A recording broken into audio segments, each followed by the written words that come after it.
Hello, Tom. Hi, how are we doing? Yeah, I'm fine, thank you. Good. Tom, thank you very much indeed for doing this Q&A early on in your tenure as chairman of our football club.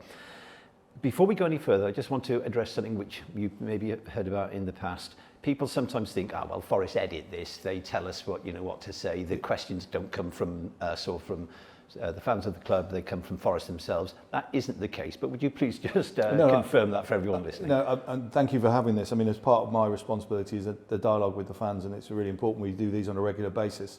And I know fans have been asking for this in the last couple of months, so perhaps a little bit overdue. But absolutely, to clear up the point, you presented the questions to us, and it was a couple of days ago to ensure that some of the statistics that I might need I'm absolutely accurate on, because there's no point in saying the wrong words. But no, this is your questions given to us, non-edited, and hopefully I can answer as truthfully and honestly as I know the answers to be, to give the fans as much knowledge as they possibly can get. Fine. So I'm just going to make the point there that if people don't hear the questions they wanted asking, then they should be submitting those questions. Absolutely. And as I say, there will be other forums, whether it's this or other fan engagement parts that we'll talk about, that fans shouldn't fear asking the questions that are important to them. Yeah. Okay. Thank you very much indeed for that.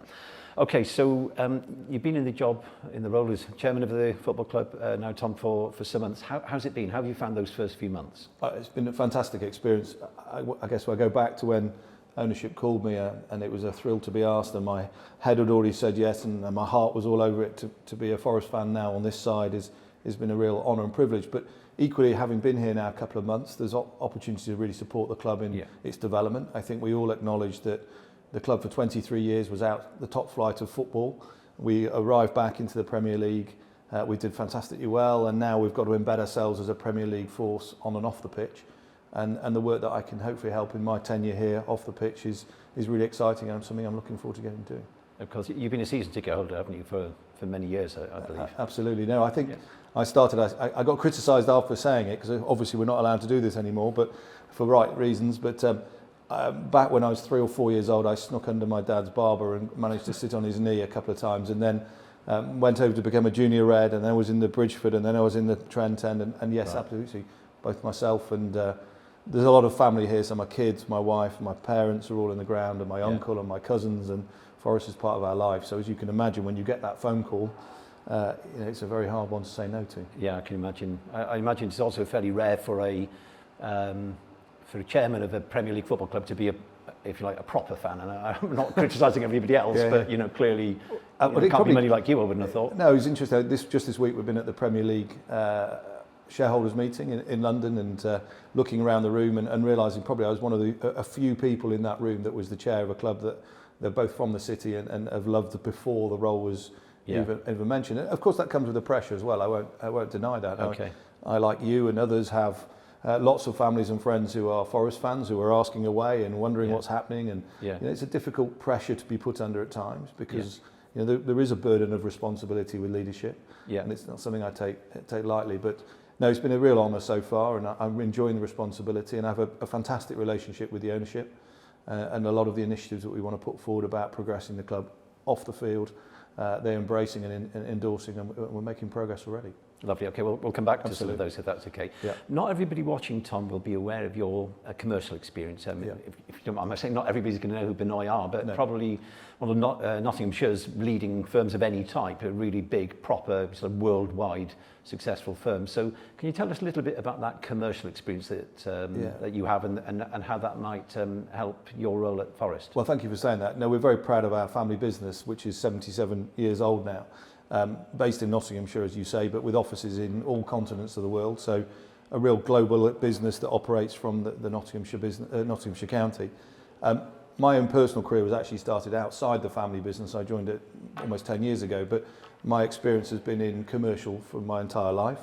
And I think probably one of the things that the football club needs to do, and moreover in the next few years, is realise the opportunity that brand Nottingham and brand Nottingham Forest has globally.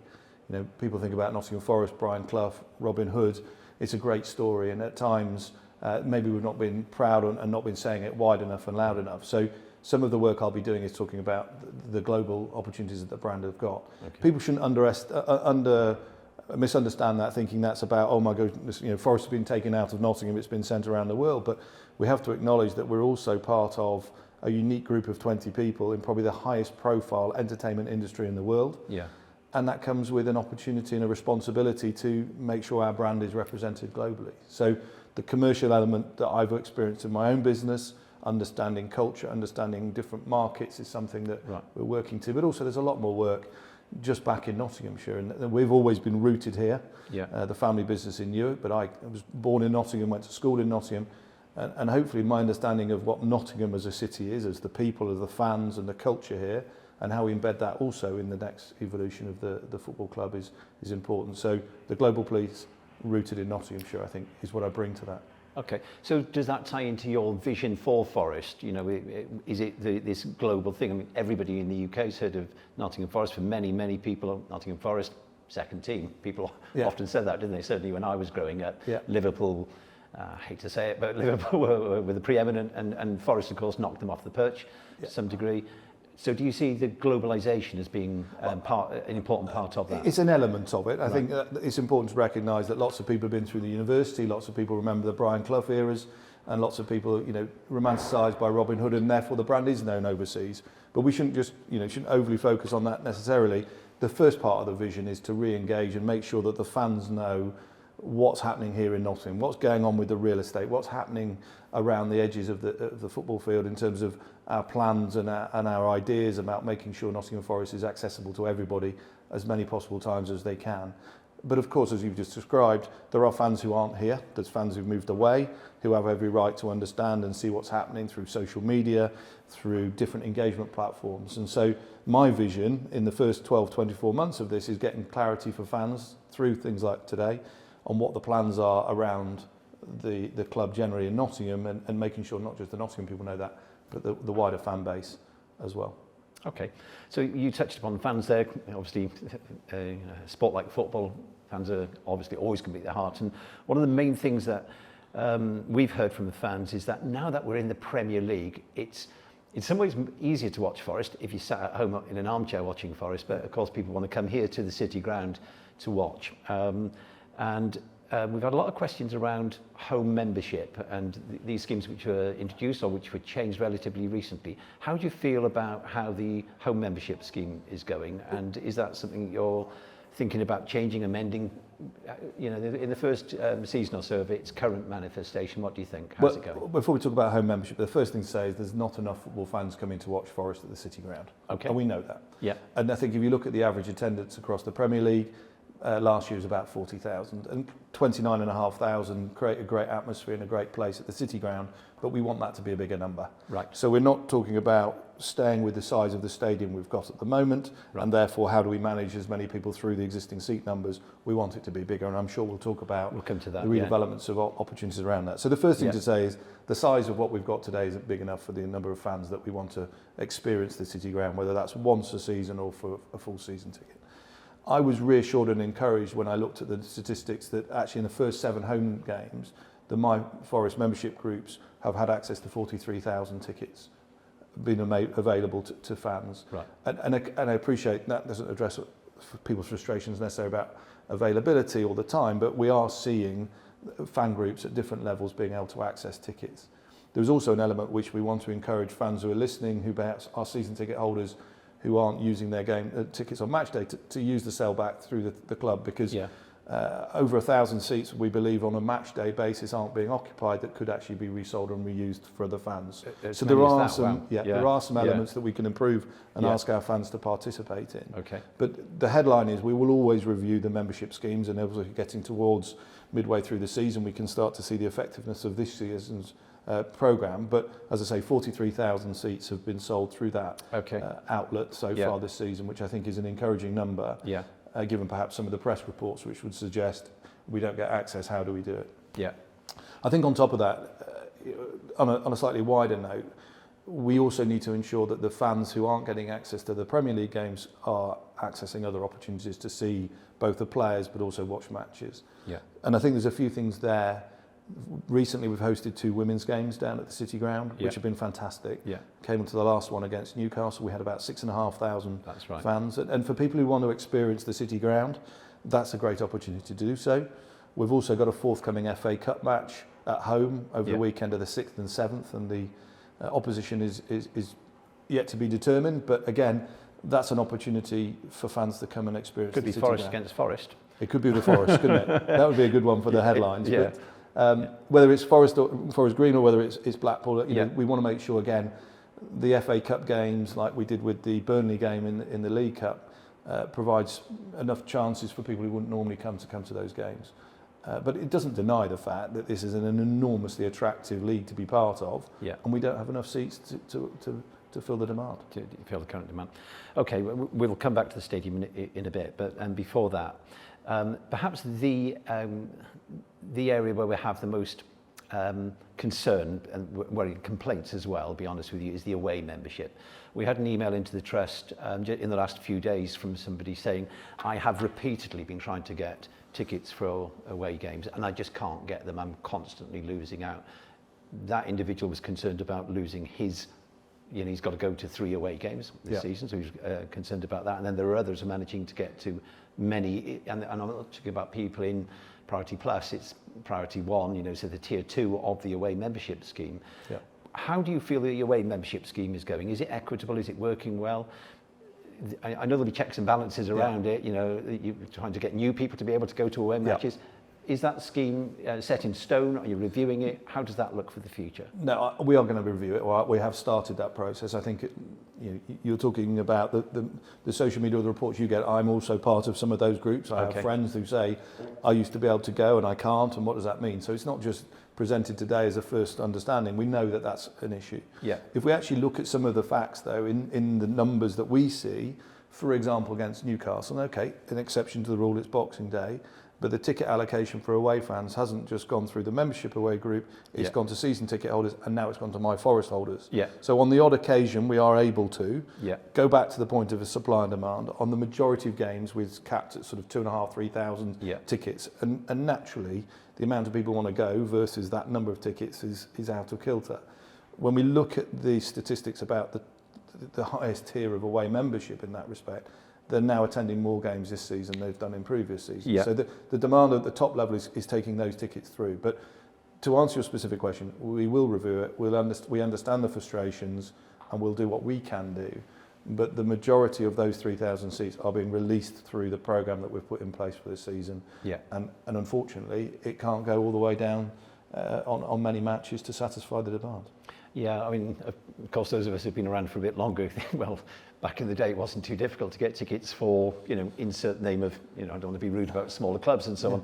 If you're going away on a Wednesday night in the Championship or even in League One, there wasn't the demand. So I suppose it is a corollary of our success on the pitch. Yeah, the change of division has created a lot of challenges and opportunities that probably we didn't understand or we couldn't have underestimated. As you say, if we go back a couple of seasons, I was one of those who probably decide a couple of days before, let's try and grab some tickets and go and take advantage of Blackburn giving us the whole away end or something that would allow 4,000, 5,000, 6,000 people to attend. That just isn't the case because, as we know, at the City Ground, we try to get as many home fans into our stadium, and it's exactly the same with our opposition when we go to their ground. So it isn't an easy fix.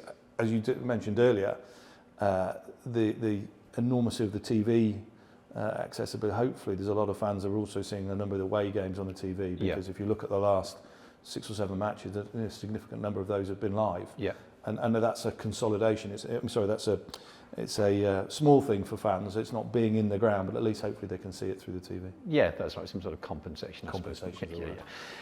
Okay. So moving on to the stadium then. So the first question I think has been addressed. I think it's been answered, but it's something that has been talked about enough times, the City Ground and the redevelopment. So the first question I'm going to ask you is, are we definitely staying at the City Ground? So to answer that specifically, every conversation I've always had with the ownership is that the City Ground is our home to stay in. Yeah. So we're here to stay. Yeah. We've been here 125 years. We have no intention of finding locations to move to. The City Ground is our forever home. We've got to improve it though. That's the critical part. Okay. And if you wind the clock back, we started that programme 3 or 4 years ago, and myself was involved from a design perspective by looking at the Peter Taylor stand. Yeah. And perhaps at the time, we were never understanding that COVID was coming around the corner and the economic challenges and everything. So the noise that was created at the start, we weren't able probably to keep pace with that and deliver the stand in line with the fans' expectations. So there's been a lag time, which has frustrated people, and I understand that, I can see that, and I can hear that from my own friends, and never mind social media saying, is it going to happen, what's going to happen with it? Since I joined a couple of months ago, we've accelerated the pace, and people say, well, what does that mean? That means a lot more meetings, a lot more conversations about how we how we build the stands, working with the local authorities, and we've got a brilliant relationship with Rushcliffe, who I give huge credit to in terms of how they've supported us on accelerating again, getting the final details across the line. This is a significant infrastructure project, probably the largest Rushcliffe council area has seen, and it comes with a lot of complexity, and that takes time to manage and sort. But I am encouraged that in the last month or two we've got a significant progress to be able to start to imagine what are the dates that are going to start the redevelopment. What does that redevelopment mean? It means the removal of this stand, and that of course causes a lot of challenges, relocating fans, relocating media, relocating TV gantries and everything else. So it's not a quick fix that you could say, let's start at the end of this season or something. So it will take time, and people say you're being non-committal on dates, but you have to acknowledge there's a lot of moving parts to all those conversations I've just had about fans and other things that we need to move and accommodate within the ground.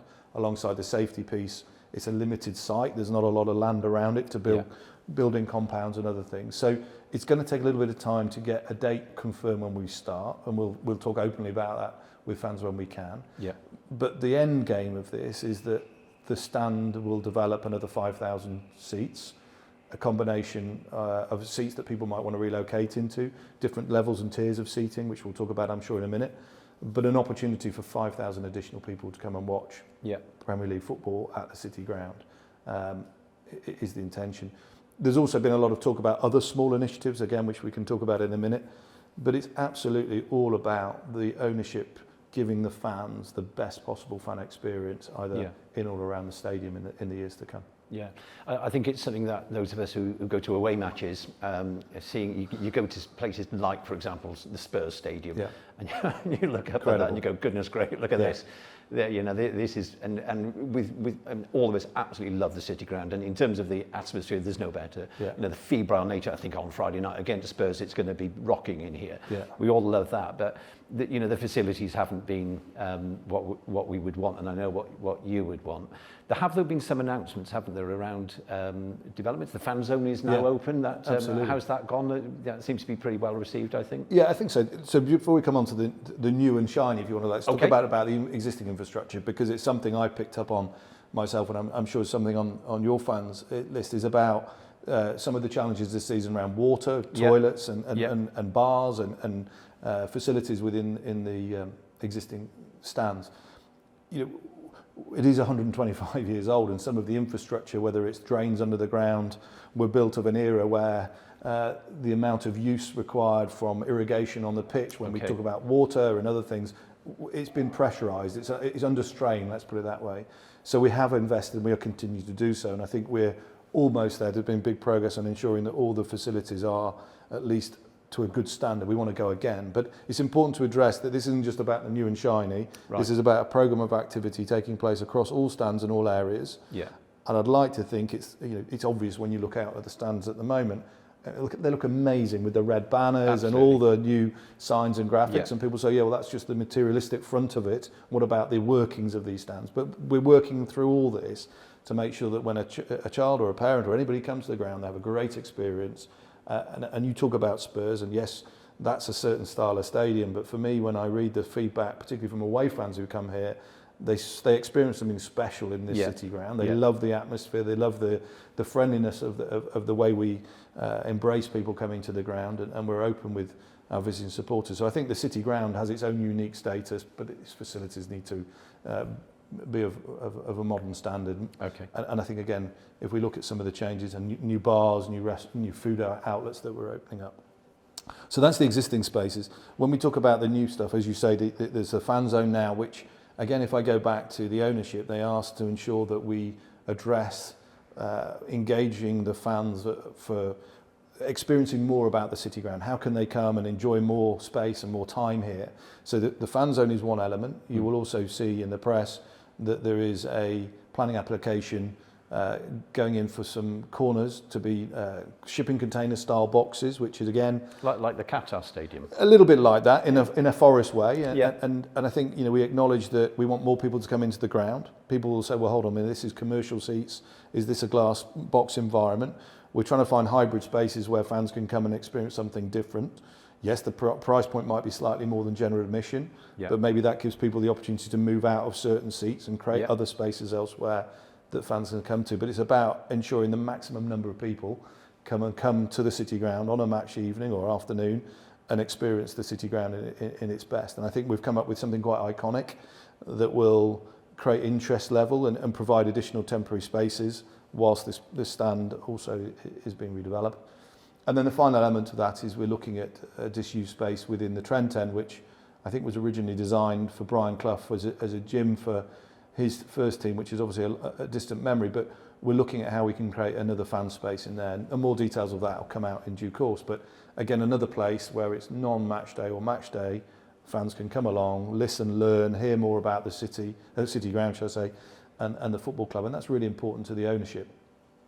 Underpinning all that, and including this stand, is a slightly different approach to before, which is also to put sustainability forward as our key principle. Yeah. So we will also see some activity taking place around solar panelling.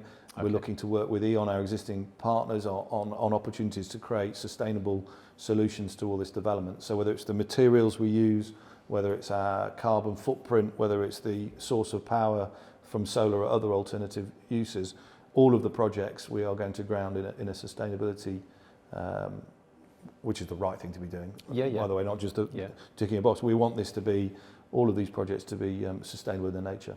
Yeah, with COP28 going on at the Timely. moment, Yeah, a lot of people are thinking about that. Yeah. What about the training and academy facilities? How's that looking? Well, again, the training facilities are probably too tight for what we've got generally for all the teams. We've talked a little bit already about the women's team being brought under the Nottingham Forest umbrella and playing more games both here now and at Long Eaton. And their use of the facilities alongside the academy in the first team is putting a strain on the number of pitches that we've got on the facilities. So we were very pleased to get a planning application approved for an extension to the first team.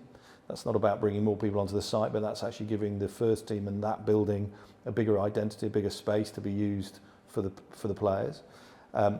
We're proactively looking to see how the women's team can either utilise better the facilities we've got, or can we find additional facilities for them and the academies and others elsewhere. Yeah. But I think across the city of Nottingham and the county of Nottinghamshire, the uptake in sport, which for kids and academies are brilliant, but it also means there's not many spare facilities in the town and the city. So one of the things we're having to look at is whether we build some more spaces elsewhere. But there's nothing immediate, but there is a recognition that the training facilities, which were built many years ago with Nigel Doughty's support and financial support, probably a little bit tight for the enormity of what we need at the moment. Okay, and you touched upon the women's team there. How's the move to Long Eaton gone? And of course, we've had a couple of games here at the City Ground as well.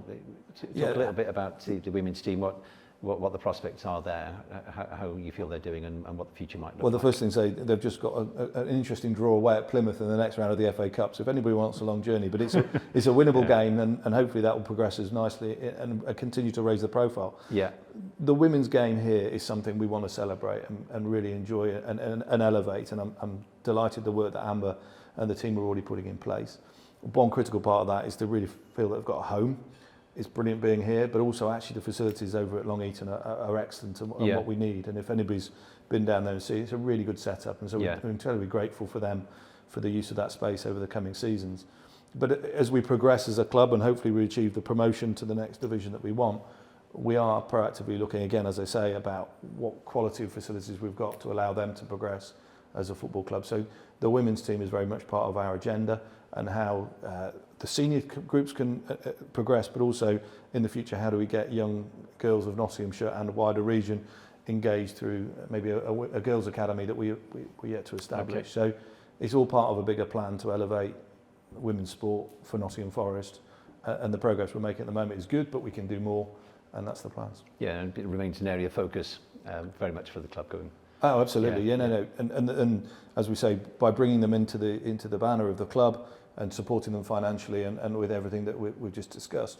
We want them to be successful. It's a brilliant sport and something that we want to embrace and encourage. Lovely, thank you. Okay, so the final set of questions are around this, really, what we're doing now, fan engagement. Yeah. I think increasingly people are aware of the fact that this is pretty unusual, especially for a team in the Premier League to sit and for the chairman of the club to sit and answer questions from the fans in this way is unusual. So I think Forest are already, if you like, leading the pack in terms of fan engagement. More widely than that, what are your Tom? What are your future plans for fan engagement? How do you see it being enhanced going forward? How do people watching this get their voices heard by you and by the football club? Well, I mean, first thing to say, and I think I said at the start, I find this as part of my role. This is what I'm expected to do and I want to do. I'm a Forest fan, and I'd like to know that whoever comes after me will do the same to ensure that the fan, which would be me, hears from what's happening in the club. So this is an absolutely integral part of what I want to achieve under my chairmanship, if you want to call it that, the greater integration, the greater conversation that takes place. And I'd hope that other chairmen of other Premier League football teams will do the same, but different clubs operate in different ways. Yeah. But absolutely, that you and I will continue these conversations. And to go to your point, let's encourage your fans, your membership, to put those questions to you and you to me, and that's really important to us all. Obviously, I'm a fan, so I also have in my head and my friends and all my family questions being asked all the time. So I know the importance of this conversation. In terms of the practical side, we've obviously launched the fan advisory group or fan advisory board that we are shortly to finalise the membership of. And when I first joined, the membership of that was largely brought together by 5 or 6 individuals from established fan groups. Yeah. But I think I acknowledge as well with the team here that not every fan at this club is represented by a group. And so we did open up 2 further roles for independents to join that group. We were thrilled. We had over 300 applications. Wow. And we've finalised that 2 individuals who were notified just this week will now join that group. That's a rolling position, so they and others will come and go over the years to come, which is right with any fan group, that the membership evolves over time. But our first meeting will be in January. So that fan advisory group board will be another way that I can hear and we can have an open dialogue where a wider group of fans who might be part of different fan groups, all those individuals who have their own connections can bring questions to us. So again, really important with that. I am also here and I want to be part of events and activities. I'm happy to come out to AGMs and meetings and talk openly about what we're trying to achieve as a club. As you can imagine, there's always certain areas of any business or any industry or any club that I can't go into for different reasons, but that's not about hiding or protecting. That's just about good governance and the way that that any company needs to run itself. So a combination of these types of conversations, the fan advisory board we've just discussed, open dialogue across different groups and different areas. I've said this many times before, happy to be chatting in car parks at football grounds around the country because we're all in this crazy journey together, and I'm there home and away in every game, and that's my responsibility as well as the enjoyment I get from doing that. So in all levels, we're trying to ensure that happens. And around me as well, making sure that the team are thinking fan first as well with what their plans, whether that's, we had a conversation just this week with the marketing team about how hosting fan signing ceremonies down at the City Ground and how can we do those for different membership groups that might want to come and see players, and getting feedback in those events and hearing what fans are thinking, having those dialogues, whether it's informally or formally like today, is about listening and learning to the noise and making sure we're listening. But I'd hope, being the Nottingham Forest fan I am and the slight Nottingham person, that I would be taking a lot of the feedback on a daily basis anyway, and it's not a case of dropping into a world I don't understand. I've always been part of it.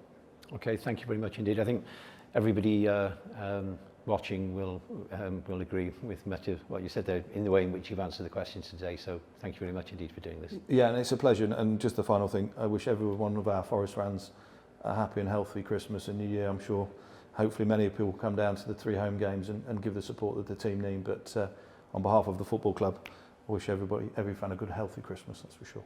Lovely. Thank you very much indeed. Okay.